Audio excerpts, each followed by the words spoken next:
Can you fake the funk? Oh yeah. Okay. I'm Cool. perfect. Then let's do the stereotypical thing and fake it. Fake it until we make it, right? Yeah. It happens sometimes. I mean, shit, we're all entitled to the occasional bad day, whatever. Yeah. Mm-hmm. It's Friday at least, right? Absolutely. Yeah. Welcome to the show. Today's episode is proudly sponsored by Grow Generation, where the pros go to grow. More on them in a bit. Yes, Grow Generation, our faithful sponsors for the last couple months. It's great to have that. It makes you almost feel real. Doing this, like, so many people do the podcast and YouTube thing, and they work really hard, and occasionally they get that sponsorship, but man, that, I don't know, it's just something about having someone pay you to say, hey, say this about me, and it's like, okay, what's your business model? What are you selling? This sounds legit. I'm down with it. We'll make some money, and by we mean LRM, not ourselves, of course. Good morning, everyone. Welcome to the Daily Cup of Genre. Today with Kyle and Manny, as always. I don't even know why I did the old LRMornings style intro, but what the fuck ever, man. Hey, the embargo's gone. We all saw a little tweet yesterday, without spoilers, because I haven't seen it yet. Would you care to share your thoughts on Black Widow a little bit with the audience? Yeah, absolutely. Not a problem. So, Black Widow is really a story about family more than anything else. Defining really what is family. Is it blood? Is it somebody you grew up with? And what kind of what kind of adversity between you has the ability to either pull you together or to rip you apart? Florence Pugh in this movie was phenomenal, and I dare to say that she steals the movie. Nice. And which is fine, because like in wrestling, when you're gonna pass the torch, you a wrestler will lose. It's almost like you brought that up wrestling thing on purpose, as if she's been involved in a movie like that somehow. It's ironically, yes, she was in Fighting with My Family. Fighting with My Family, which was also good was movie. Phenomenal. And so I think, I don't know if that was just the idea of allowing her to shine so much, because it's probably who we're going to be seeing a lot in the future. Wink, because we've seen it, and we've heard rumors and all that kind of stuff, so it's not like it's giving anything away. So yeah, I and the thing is, I love her as an actress too. So it was very. Look at that. I'm sorry to interrupt that, but dude, 93 and 86? I did not think it was that high. That is outside. It is a really good movie. That is a ladies great and gentlemen. movie. If you've not seen it, like, even if you don't give a fuck about wrestling, yeah, this is a good movie. Anyways, carry on. And so the funny thing about that is that you can also check out the real documentary of Paige, and it's so close to the movie. They did a really good job with it. Anywho. So yeah, that was great. And then my biggest issue there's a couple of issues I really had with it. Number one, it wasn't thrilling for me, because I knew the outcome. Yeah, it's like watching Titanic. Fucking boat's going down, bitch.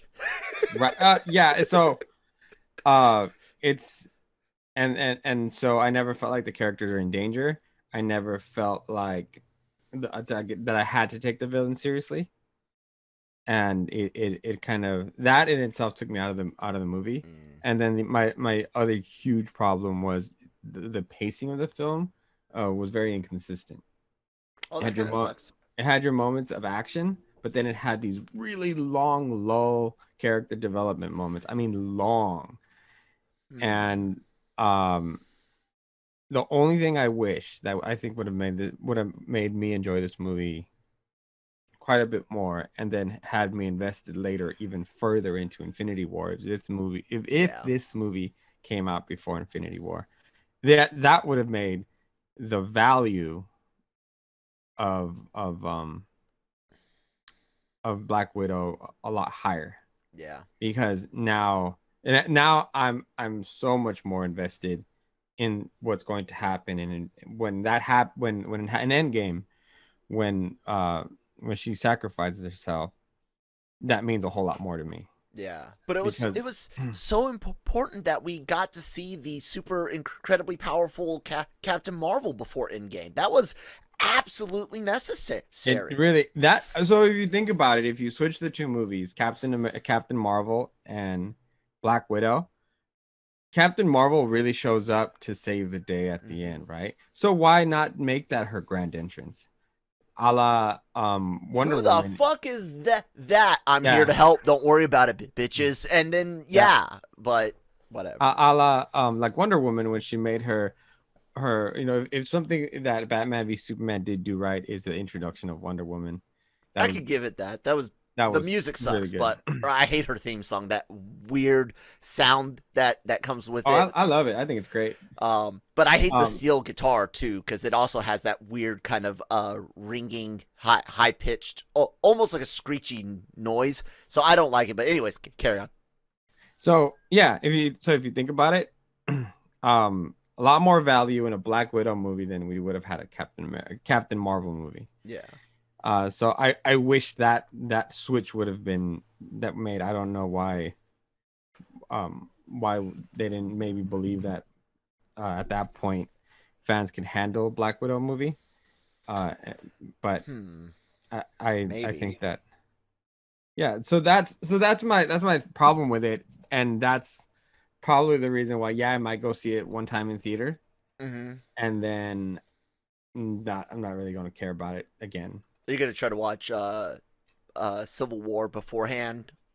Well, not anymore. Well, so the big suggestion I will make also, because it probably would have helped a little bit, is to absolutely watch Civil War before, because this is like right after, and it just like sets you up better. It's not like you're gonna miss anything, because everyone's well versed in the film Civil War and everything. So, but if you watch that, it just kind of puts your mind back at that place, because it's so far away from where we are now that it you kind of need that refresher. Okay. Sorry, go ahead. Yeah, but I mean, just the acting overall was decent. That when they actually did get into action sequences, it was good.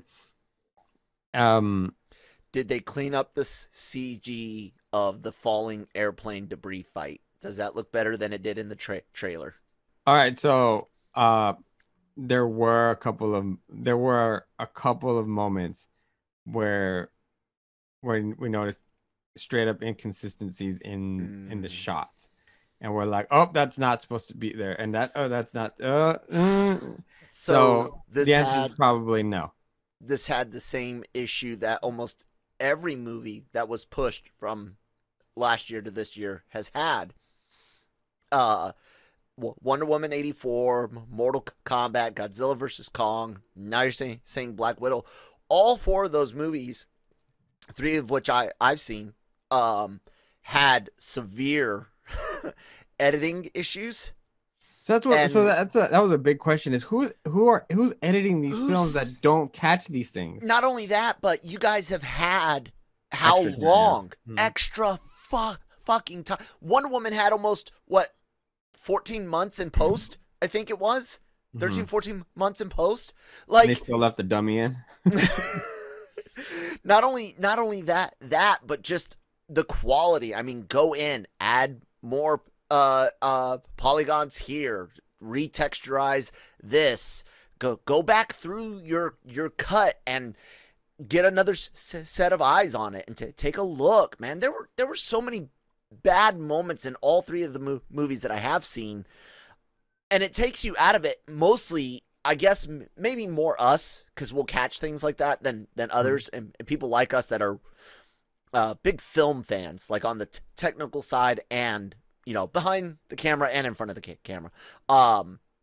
but it can, man. It can really take you out of a moment where you're just like, dude, you guys had a year. This was supposed to be out over, and not only that, you guys pushed it from May to June to July. So, like, you're telling me you didn't pull it out the case and take a look at it real quick? No, we're done. Let's move on. Oh man. Yeah. So, I mean, overall, it was decent, and I roll my eyes all the time at the internet because the reactions are always, oh, it's the greatest thing ever. Yeah, it's not the greatest thing ever. It's decent. I saw a bunch of that. But I do like David Harbour in it. He was fun. So overall though, the biggest disappointment is and this I won't share too much of, is Taskmaster. That's the biggest disappointment. Just classic Marvel villain, I'm guessing. See, I didn't know too much about Taskmaster, so I did some research, and I realized how fucking awesome cool he is. He's fucking cool. And so fucking cool. So while they keep some of the cool, while they keep his cool ability and his costume looks cool, that's actually all I'll share. Okay. Because I think I want to stop there. Yeah. But yeah, that was I was like, oh. Hey, I got I needed two villains in the Marvel movies at some point in my life. I needed Mysterio. He's always been my favorite Spider-Man villain. Mysterio's done well. He was, dude. Jake, I mean, it's a hologram, so he can come back anytime, you know? Even if it's literally someone else actually playing Mysterio, they could wear Jake Gyllenhaal's face, and he did amazing. I loved it. Oh my god. And then Taskmaster, because he's such a cool, the power set and the mercenary mindset, and he's almost like if you took Kraven but made him, no, actually, no, it's like taking Moon Knight and Kraven and just smushing them together. That's Taskmaster. Taskmaster's ability to mimic, I think, is really freaking cool. Yes, just the visual muscle memory and stuff like that, as it's explained in the comics. And so yeah. And the idea that he learned everything about his shield through Captain America and the way he used it and stuff. It's just cool. Yes. So that's where I'll leave it. But I mean, it's great fan service to be able to put a bow on Black Widow. I just think this film is way too late. Yeah, that's been my biggest fear of it. Like running up to it, even last year, I was just like, will I care? Like, this is the first, post in-game movie, not counting Spider-Man. I know that's like a prologue. It's a side story, but this was like our first step back into major MCU players, but it's in the past, and you know that you could still set the things up. Obviously, they retcon some shit with Captain Marvel, which takes place in the 90s. So this taking place in 2016, 2017 is no big deal. You could still do some cool things, but could I care knowing she's dead, that Florence Pugh's likely to take over because Yelena's been a Black Widow in the comics for the Avengers, I got to ask you something. Mm-hmm. Were you disappointed that Natasha never betrayed the team, that they never went that route, like in the comics? The thing about and don't get me wrong, Black Widow's phenomenal. The thing is, I always felt that she was a lot just happy to be there. Mm-hmm.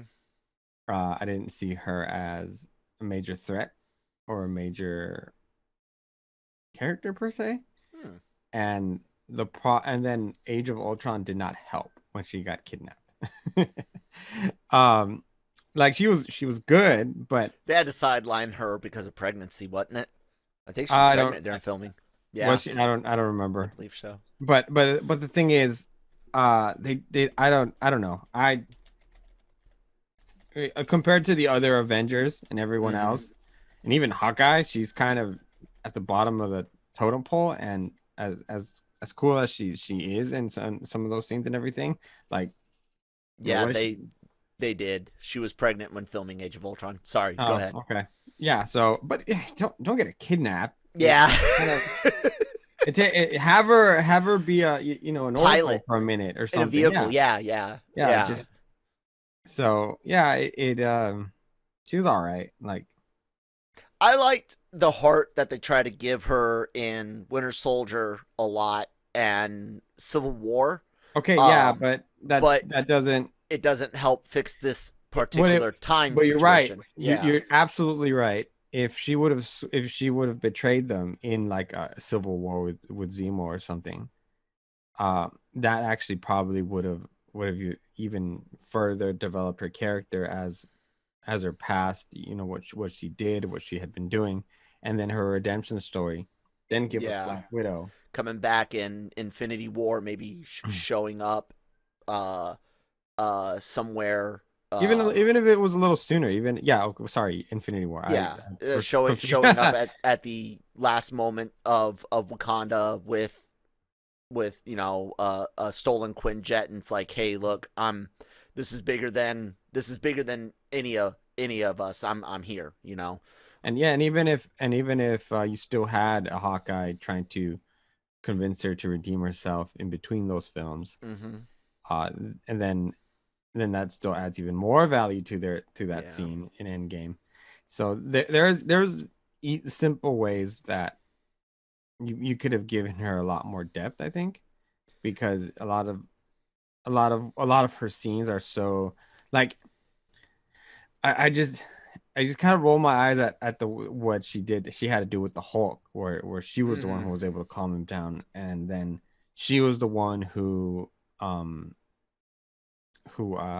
also did the same kind of connected with Steve Rogers, and I don't know, it just kind of took away a little bit of that badass assassin that she was, and I would have liked it if she would have had a little bit more of an edge on her because of that. So yeah, I think that, and so because of it, I started almost labeling her as that your typical female character that you have in a film, which unfortunately is not what everybody wanted.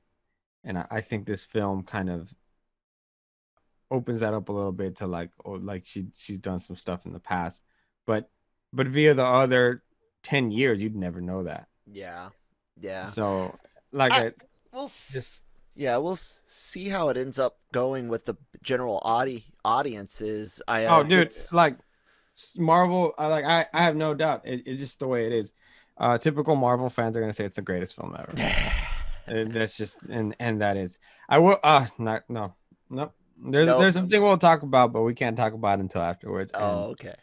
And because I can't even divulge on. Yeah, we got it. You know what we need? We need that orange clock behind you to jump into reality and take us back. And not Nexus event anything, but just, I don't know, man. I just think everyone thinks that they have the best ideas, that their ideas are the best for any franchise. I've got the best Rogue Squadron movie idea. You've got the best Mr. Miracle movie idea, right? But sometimes fans really do have the best ideas, and we've seen that translate well sometimes, and we've seen it not translate well sometimes. When I think of a fan translating well into comics, I do think of Whedon's run on Astonishing X-Men. I do think of Batman Cacophony and Kevin Smith's Green Arrow run. His Daredevil story with Mysterio, the Mysterio stuff was really good. The Daredevil stuff was decent. I've read better. Zdarsky did amazing on Daredevil. But sometimes, fans just don't necessarily get it, and we're blinded by our own passion for source material or a particular story, maybe even a particular actor or actress.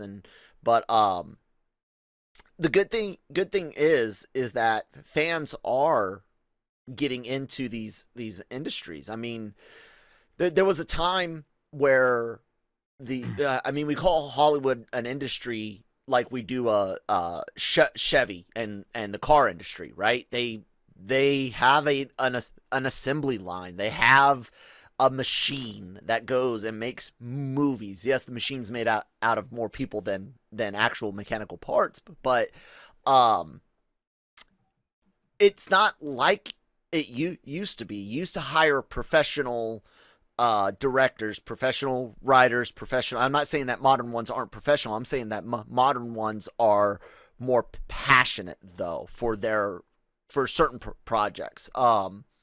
You don't get the studio only contracts like you used to in the heydays of the 30s, 40s, 50s. I think that stopped in the 60s, 70s. But it's really cool, man, to a degree, to finally see younger faces, fans, people that literally have pictures of themselves with boxes of comics or Nintendo's 64 playing Zelda Majora's Mask. Yeah, you thought I was going to say Ocarina, bitches. I didn't, because Majora's Mask is better. Anyways, I like that. What do you think, man? Do you think finally seeing us, the younger millennials, the older Gen Xers, getting into the industry? I mean, I think it's been a big benefit overall. What do you think? Of course, it definitely helps, because when these games, movies, comics were all first developed, they were original ideas, and they're great, obviously, because they've had long lasting impacts on generations of fans. But those fans have had so much time to inhale content and think about it and rethink about it and imagine it, and while watching other content, mix it with something else, maybe add a different flavor to it, because you're of a different ethnicity, you were raised in a different part of the United States or just the world. Mm-hmm. And so there's certain traits of the character that you want to highlight, or etc. You have so much time to analyze the character, and as a fan, you're not thinking about necessarily making a movie in the future. You're just thinking about your favorite damn character. Yeah. And it makes it so that as an adult now, with adult money and an adult sometimes degrees, or sometimes just great ideas and connections, you make those ideas happen, and all of a sudden you have built the next generation of set character or world. Yeah. And that's awesome, because then that character will a lot of times fit with that modern world that maybe doesn't fit so well, the original one. And you keep the legacy of these characters and these properties alive and going, and keep them relevant. So super cool. Yeah, I like it a lot. I also like that we have our sponsor, which I talked about earlier, and they're going to talk to us again because it's that time. So yeah. Grow Generation, where the pros go to grow. Grow Generation offers the best deals and discounts on the best grow products on the market. Grow Generation serves customers across the nation and carries a wide inventory of renowned cultivation brands. Go to www.growgeneration.com, where the pros go to grow. That was a bit loud. I'm sorry. Or at least it was my ears. Oh man. Where to go from here? There's more Marvel stuff coming up, and I'm excited about Loki. I really enjoyed episode 2. You and I talked a little bit about it. That's what got you. Like, you were worried at episode 1. Yep. And I'm super stoked for next week.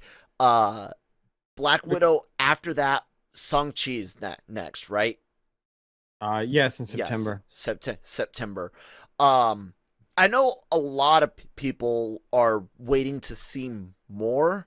Maybe it's just because I'm an old martial arts film fan. You know, I'm a big fan of the classic, you know, Bruce Lee films, Jet Li films, Chow Yun Fat. I love classic Sonny Chiba. You know what I'm saying? Like, my dad introduced me to all that Same. stuff, you know? Kurosawa films and stuff. I mean, I know that some people like to make every fucking thing goddamn fucking political in life and death, but it's really not, to just enjoy watching trained professional fighters fight. Like, that's great. And I was kind of disappointed a while ago. I don't know if I necessarily believe it, but, you know, it came out that we won't necessarily see Fin Fang Foom. He's one of those characters I've been like, man, where's the fucking space dragon at? We need them, mother. You know, he's fucking cool. But Shang-Chi is going to offer us is going to offer us our first new character since Captain Marvel, right? Yeah. Yeah. Well, I mean, unless you. Oh, well, no. the you're Black right, Widow stuff, yeah, but well, but yeah, yeah, right. kind, yeah. Timeline wise, yeah, it's gonna offer us our first new hero, our new character, and I do kind of like the setup. Here's a guy who's born into this family, into this lineage, this expectancy.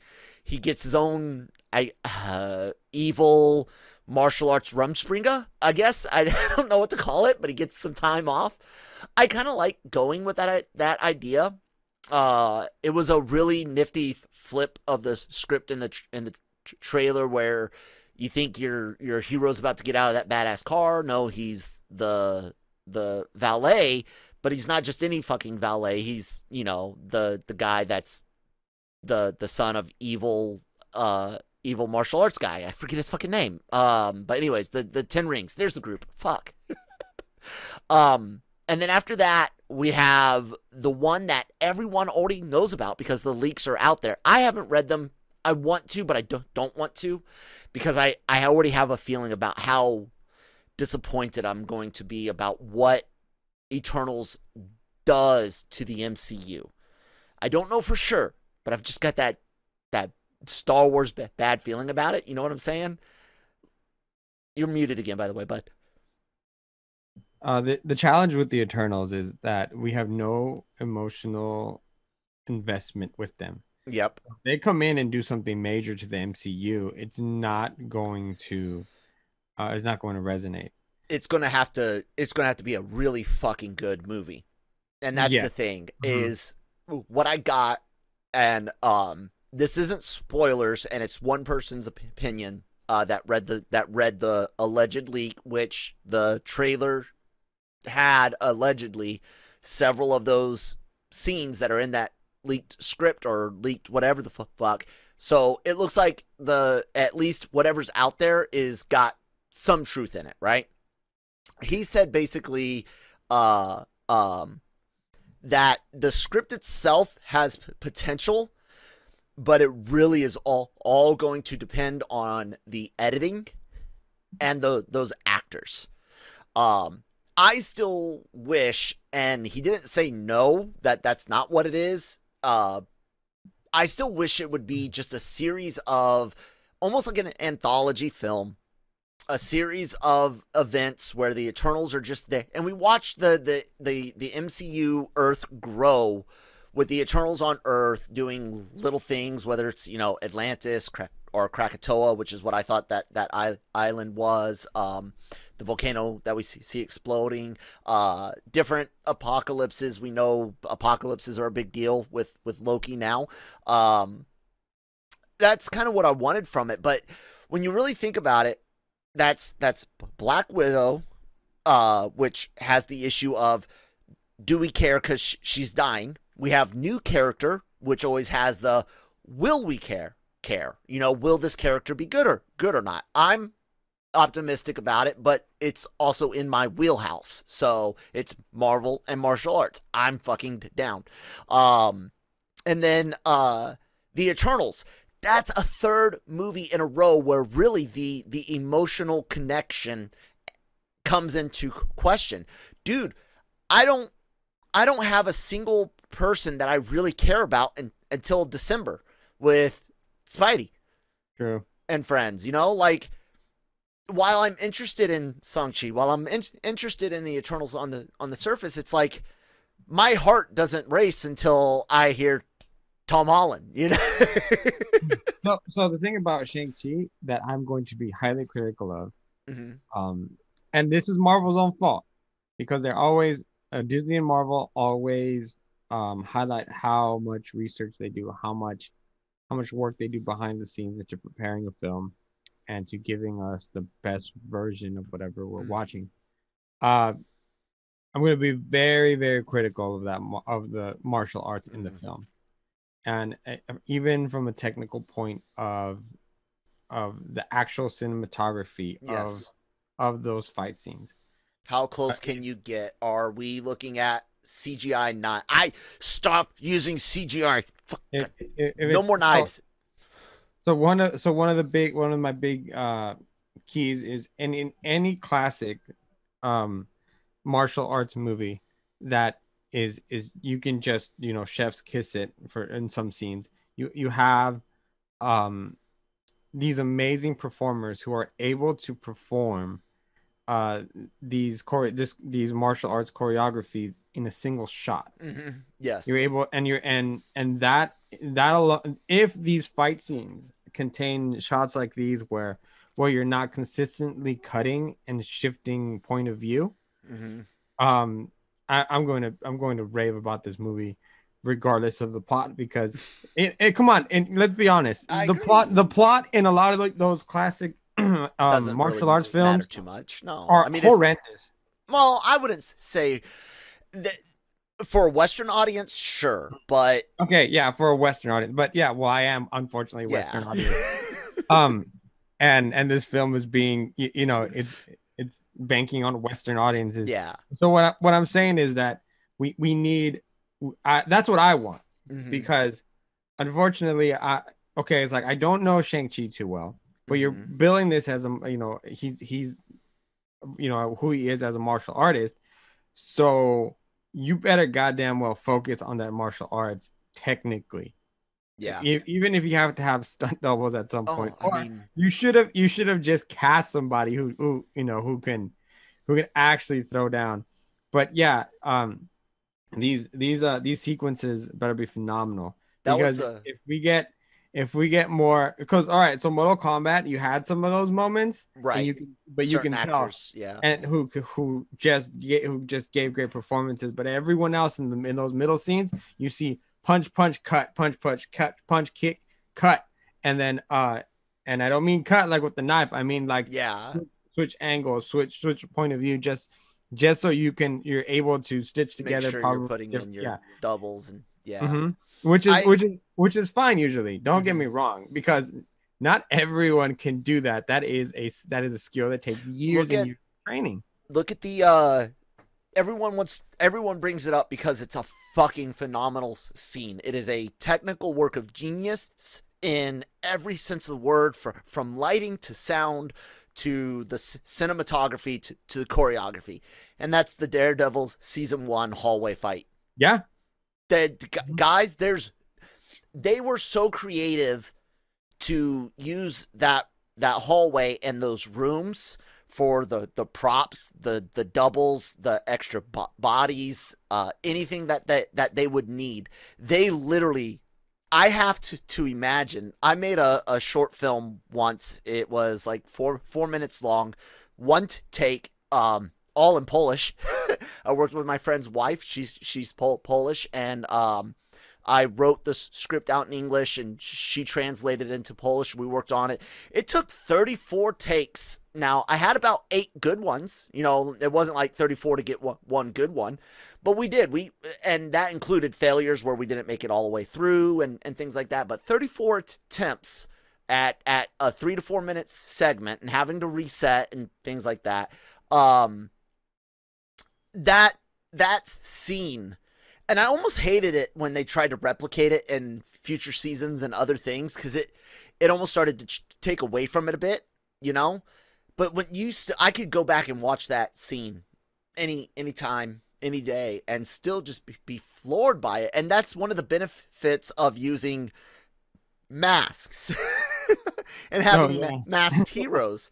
And one of the drawbacks about the MCU's, hey, we're going to make superstars, and then we want to see these superstars' faces, so we're not going to make secret identities and masks. You know, they developed the whole Iron Man HUD specifically so you could see RDJ more often. You know, well, dude, I get that too, because why? Like, hey, we're paying all this money for the actor, right? I get it. Want to see him, but that means you have to do what you just said, which is do your research and hire an actor that's got at least the base skills that you can either A, build on, or B, if you're going to do something like a martial arts film, you need that professional martial artist that might have enough acting that you can polish the acting instead of trying to polish the fighting skills. And you know, in a movie like this, I'll take the fighting over the acting. And because you could also, what you can do is, and this is what I felt happened in Army of the Dead with Zack Snyder. You can put somebody like a Batista in it and put enough people around him where at some moments he can be carried, and so still make a good film. Kind of like putting Chris Pine with Wonder Woman, so he could carry it. I don't feel like he carried it, man. Especially in '84, I'm like, what are you even doing here? Like, 84 was just a mess, but I do think he carried a lot of the first one. Anyways, carry on. Sorry. So I don't even remember. Oh yeah, okay. So yeah, I'm telling you, man, the martial arts in this movie is what's going to set it up for me. If I get those scenes that I'm looking for, where it's like, well, I guess, you know, Marvel Television has done it. You're right, with Daredevil and stuff, where so it's possible. Don't tell me it's not, but it's just whatever you do, don't do what you said, is don't CG things too much. Yeah. This is not a film that should require a lot of CG. No, and honestly, the CGI knives, my biggest issue is like the random angle changes and stuff like that, or hey, we have to remove a knife, or you know, inconsistencies like that. I get that it's safer, but what's the problem with the good old fashioned rubber knives that they used to use? You know, it's easy nowadays. And when somebody stabs somebody with a rubber knife, if you put either mocap dots on it, make it a blue, you know, rubber blade, or a green rubber blade, to then digitally take it out when it bends, when you're cutting or stabbing someone, right? That's easier to do, but at least the angle when they are making their moves will be correct, and somebody won't be holding a knife like this where the blade should be coming out like that, and instead the blade's like this and the handle's like that, and you're like, how did that guy just get stabbed through the throat when she was aiming here, and whatever? Or he, you know, there was not Sharon Carter, Sharon Carter, CGI knife in Falcon and Winter Soldier that had a similar situation. So yeah, I agree. I think sometimes Hollywood does that too much. They're like, find us someone that's a green belt, and we'll Hollywood black belt them. Instead, why don't you get the black belt that has done his commercials for his studio, for his dojo, and polish up his acting skills, you know? Yeah, I mean, we'll see, because this film has a decent cast on it. They do, and I don't know all their personal back lives. How many of them? Fuck, dude, the amount of people that study martial arts as a form of fitness, as a form of stress relief, as a form of instilling discipline and another word I'm looking for, responsibility, things like that in their kids is massive. I mean, there's karate, martial arts studios and dojos and training centers all over the world, let alone, you know, out east. But yeah, I'm optimistic about it. So I'll Yeah. say that. But it's kind of it's disheartening because this whole thing that I got us on with the next three movies not having an emotional connection to the characters.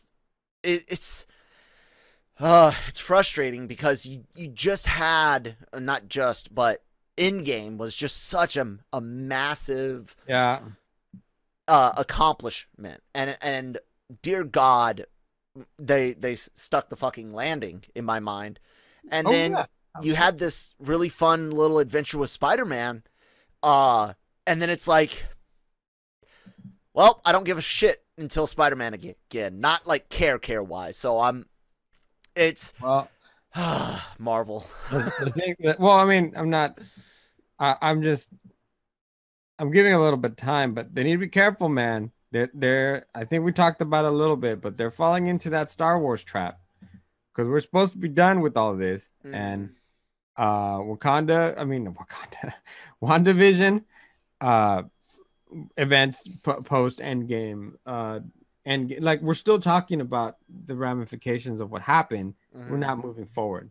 Yeah. And which is what, one or two shows fine, but you now have WandaVision, Loki, and Falcon Winter Soldier, and Black Widow all connect directly to the past. Yeah.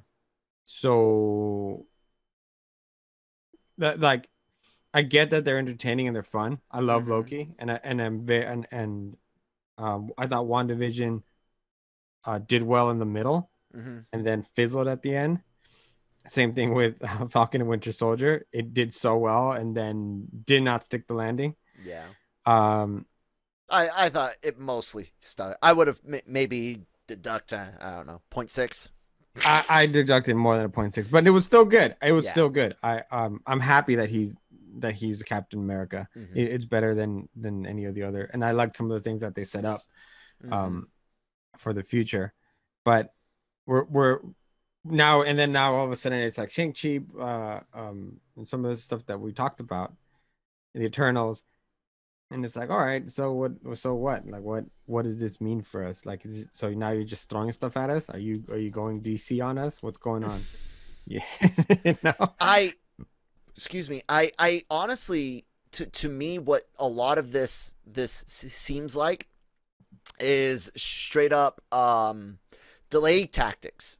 They set some of these movies, they feel like they were space holders while Fox deal was being finished, so they could figure out what to do with Fantastic Four and the Mutants. That's really what I think.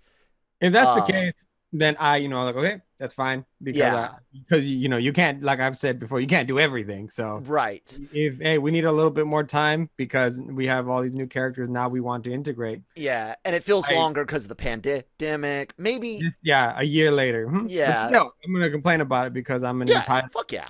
I'm an entitled fan. I want everything now. I want it now. Amazon delivery one day. Shit. Are you kidding me? You better drone that shit over to me. Fucking hey, man. Dear God, I'm already tired of waiting on my. We're not even done with the video yet, and it's not rendered. What the fuck? Why isn't it fucking rendering while I'm recording? Come on. Man, I gotta tell you one thing though, and we're not gonna talk about this very much. And I did this on purpose, but I never want to be famous. I don't know if you saw that Anthony Mackie had an interview with Variety. Yes, I did. And the answer he should have given is no, we're just friends. Period. He goes on a rant about a lot of things, which at the end of the day, I don't necessarily thought it meant anything. I think he was just trying to. What he was trying to do was to give his opinion on both sides, that hey, this is cool, but it's also cool to be this, and but he kept talking. And as a human, sometimes when you keep talking, what happens. So, and all he didn't really say anything. I don't think he said anything too, off the wall or whatever. Because if anyone thinks that he's against doing anything like that, you're full of shit. Because if you go watch Black Mirror second season episode 1, where he has a relationship with his buddy via a video game, then whatever, you're one of those people who type first, research later. That does happen far too often. Like, I'm like, dude, like, and it's like, all right, well, there goes the cat. So maybe I should just like put like properties right here, and it's like, okay, well, they got Gal Gadot 3 weeks ago, she's gone. They got Sebastian Stan, gone. Gina Carano, gone. I mean, do you see what I'm saying? Anthony Mackie now. John Cena's gone. It's kind of look here, and I didn't really want to touch on it too much, but I'm sure you heard about the guy that created Five Nights at Freddy's or whatever it is. Yes. He quit. He's all because of his political donations. Not even anything he said, just the fact that he donated to the Red Party with an R next to their name. You see, and that's total bullshit, because as an American, you have the right to support who you want, and he didn't do anything illegal. Everything you do as a Republican is 100% okay. Just because your candidate or whoever you're following maybe is not your ideology, does not mean it gives you the right to bash them and to ruin their lives, because it is part of being American. I don't agree with some of the things the left does. I don't agree with some of the things the right does. Dissent and disagreement is the core of America. Like, legitimately, that's the core of what America was founded on, was disagreement with others. Now, it's on various different topics, various different levels, from religion to politics, getting into later American history, slavery even. It still all comes down to the point that America values individual thought and opinions being allowed. Yes. And look, I'll give him this. He's a fucking millionaire. People dancing up and down. I don't think they realize that he didn't really get canceled. He just decided, this ain't worth my fucking time. Hey, I'm a millionaire. Yeah. I'm going to make royalties. I'm still going to get fucking paid. I didn't do anything illegal. Nope. And you guys won't see any more Five Nights of Freddy's from me. So fuck off. While it's sad because maybe he did want to continue on, I actually almost think it's more his victory than the people that are dancing up and down on Twitter. Yeah. He's fucking loaded, motherfuckers. You're not. Yeah, and here's the thing. He's already made the franchise. He is. But I just think that people are such hypocrites for that. It's like accept my agenda, but if you don't, we're gonna ostracise you. Yeah. And you're wrong. But I can't be wrong, because it's my opinion and I'm an entitled swine. Yes. I am always one of those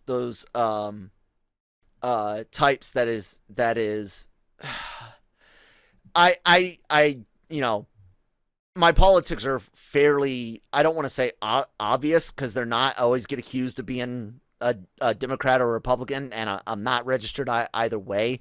Fuck, I didn't vote for former President Trump in primaries or general election.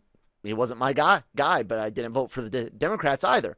But I can always separate the person from their content. Generally, when we're talking entertainment, I'm a punk rocker, guys. Like, punk rock used to be really libertarian, like classical liberal. Now they're all like modern leftist, and I don't necessarily always agree with what some band member of one of my favorite bands is saying out in public. My only thing is this. We're losing all of our escapism, guys. Manny and I talk about this all the time. because it's important.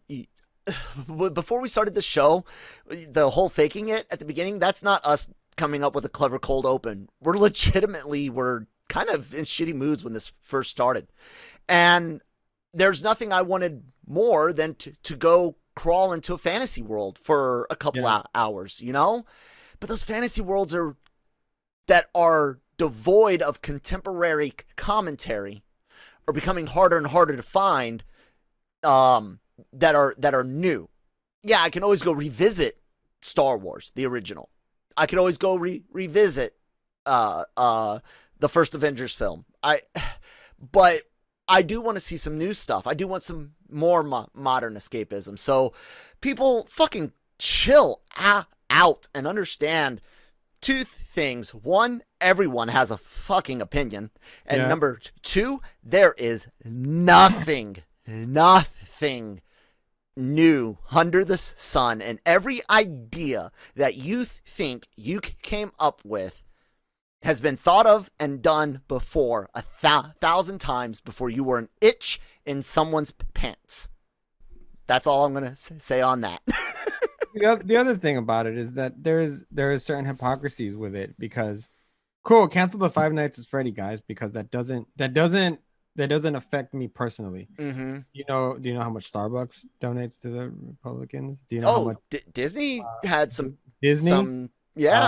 It's all about depending on the state and contracts and filming things, and what about Scientology? We all hear about things from the Scientology church and ways that they've tried to protect certain actors that have come under fire from allegations. And you've got celebrities that donate millions of dollars to them. Now, I'm not going to make a statement on the church, the faith, or anything, but you can definitely look at people that belong to Scientology that are either under investigation or in trial now, and you can read the testimony and see where there are alleged church interferences, and that deals with rape, and you've got celebrities donating to this place that helps protect or defend an attempt to cover for alleged rapists. That seems kind of worse to me than, this party over here wants to limit abortions. That's okay, I got it. So put your money towards the other party and put your vote towards the other party. Mm-hmm. Who gives a fuck what that guy did, right? Shit, dude, fuck. Yeah, but so that's what I'm saying. Like the hypocrisy of it is, and then you ruin a lot of unnecessary properties. Yeah, because you can't handle it, and basically. and there's something you would never do behind the key if you weren't behind a keyboard. I agree. I try my hardest to always say things that I would be willing to say in person, but I also always think, what are you going to do if you hit me? First off, depending on the situation, I may or may not defend myself at all and just fucking let you get one good hit in and then watch the cops come in and arrest your ass and just laugh. But yeah, that's actually a very good way to take it, because if I feel like I might actually be in danger, I would try to defend myself. I'm disabled, but I mean, really, it's like, fuck, if you're gonna get that pissy over politics, movies. I've explained that guy that went off on me in the army over not Mushroomhead, the guys with the masks, the metal band, Slipknot. There you go. My buddy Matt was a big Slipknot and Mushroomhead fan, and sometimes I get them confused for some ungodly reason. Anyways, he went off on me because I made a joke about them, and it's like, dude, it's a fucking band. So yeah, guys, that's the show. That's the week. Manny, we did it. Yay. Yeah, guys. The week. Thank you guys so much for listening all week long. We hope to see you again next week. Thank you for those that joined us on our live stream yesterday. We're going to continue that. We're going to look for times where we can start potentially in the future adding additional live shows. I know the Cantina does live once a month. The thing is a lot of things are going up on YouTube. So if you're not watching us on YouTube right now, head over to YouTube and hit that red subscribe button. If you are on YouTube right now and you haven't hit that subscribe button, do it now. Now. Thank you very much for doing that. And please hit the bell so that way you're notified whenever great shows like Anime-Versal Reviews, Anime-Versal Midnight Run, the Cantina.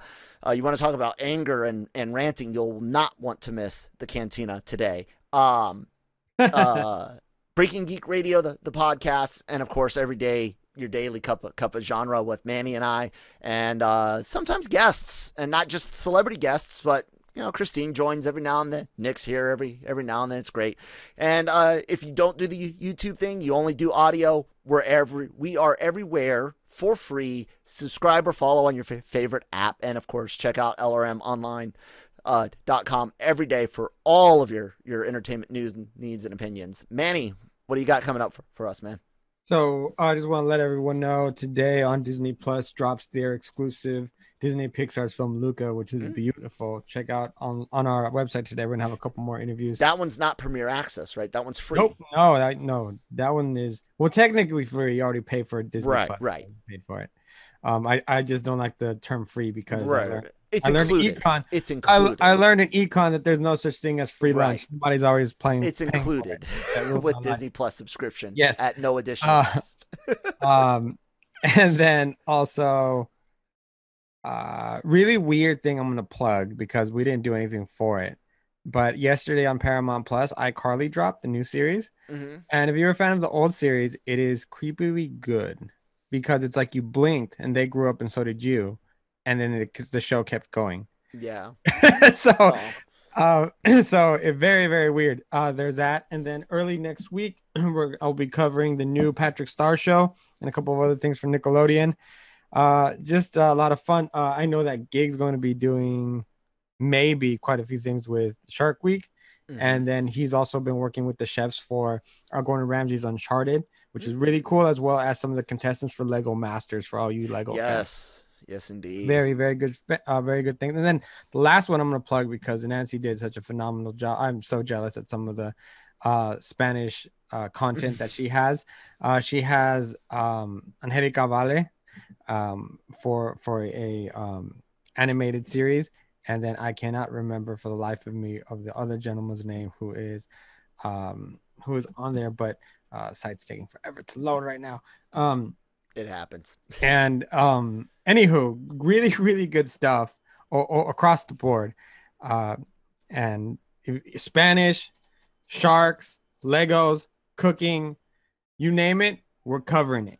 That's what's up. Exactly. There you guys go. So you know what to do. Those of you on YouTube can see the social media. If you can't see the social media information, I'm at that Kyle Malone on Twitter. That one Kyle Malone on Instagram. He's at LRM_ Emmanuel on Twitter, at riddlemethis_510 on Instagram. Thank you guys so much for listening this week, and we will talk to you next time.